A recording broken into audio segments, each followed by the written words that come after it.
বন্ধুরা, বাটা মাছগুলো ভালো করে ধুয়ে নেব। লবণ মেখে রেখেছিলাম, ভালো করে কচলায় ধুয়ে নেব।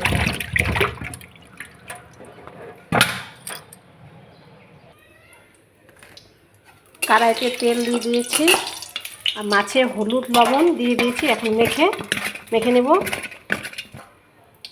কড়ার তেল গরম হয়ে গেছে, এখন দিয়ে দেবো মাছগুলো।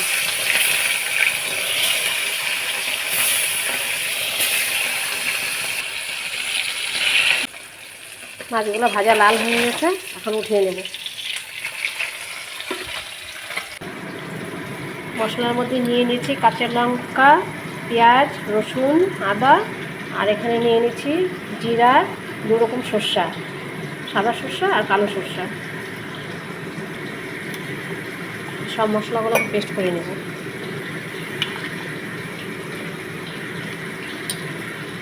সব এখন একবারে পেস্ট করে নেব।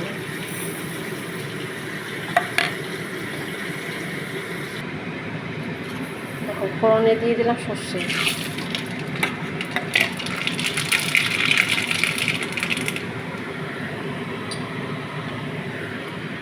এখন দিয়ে দেবো বাটা মশলাগুলো দিয়ে দিলাম।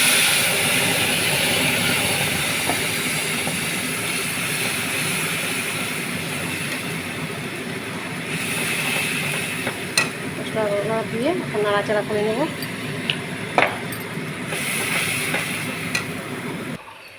এখন দিয়ে দেবো লবণ, দিয়ে দেবো হলুদ,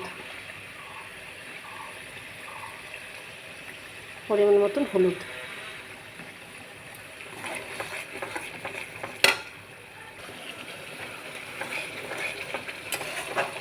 মশলাটা দেখো ভাজা হয়ে গেছে। একটু টমেটো দিয়ে দেবো।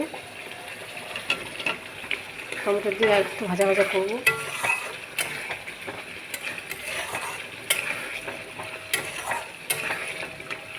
তরকারিটা ভাজা হয়ে গেছে, তেল উঠে গেছে, এখন দিয়ে দেবো জল।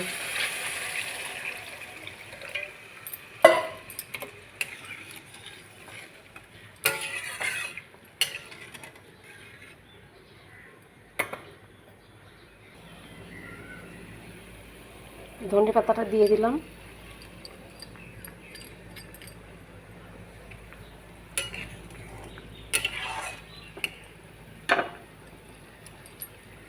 মাছগুলো ছেড়ে দিবি।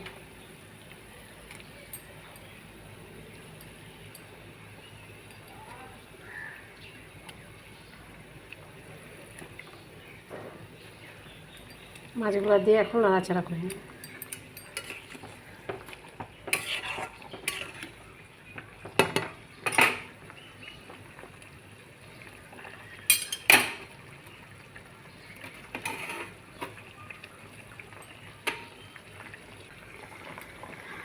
উপর থেকে 4টা কাঁচা লঙ্কা দিয়ে দিলাম, চেরা কাঁচা লঙ্কা দিয়ে দিলাম। দেখতে ভালো লাগবে, খেতেও সুন্দর লাগবে।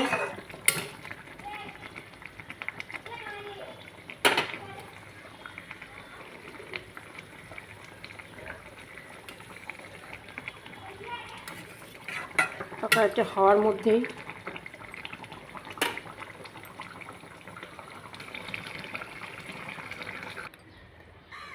বাটা মাছের তরকারিটা হয়ে গেছে।